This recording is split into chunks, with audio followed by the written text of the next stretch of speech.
افسوسناک خبر دیتے چلے عمر کوٹ سے ڈورو نارو کے نزدیک جھیل میں زائرین کی کشتی الٹنے سے 6 افراد ڈوب کر فوت ہو گئے۔ ڈوبنے والوں میں خاتون زلیخا، معصوم بچی سمیرہ اور سائرہ شامل ہیں۔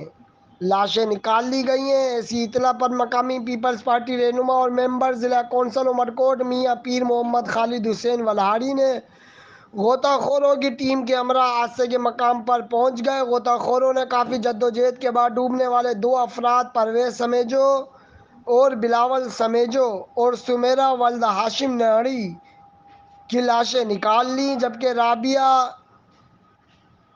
کی لاش کی تلاش جاری ہے۔ ڈوبنے والے افراد کا تعلق نیری برادری سے تھا اور ڈورو نارو کے نزدیک گاؤں کنہار کے رہائشی تھے اور کشتی میں سوار ہو کر بزرگ اولیاء سیاڑ فقیر کی درگاہ پر زیارت کے بعد واپسی پر حادثہ پیش آیا۔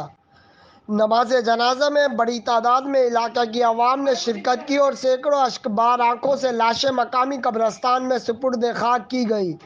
S S P Umerkot Ejaz Ahmed Shaikh نے D S P Pithoro Muhammad Iqbal Mangrio, vice H H O Dhoro Naro Momin Gujo کو فوری طور پر ریسکیو آپریشن کرنے کے احکامات جاری کیے۔ جائے حادثہ کھپرو تھانہ ضلع سانگڑ کی حد میں واقع ہے۔ واقعے سے علاقے کی فضا سوگوار ہو گئی۔ گلشیر علی راجپوت، آزاد ریاست نیوز، عمر کوٹ۔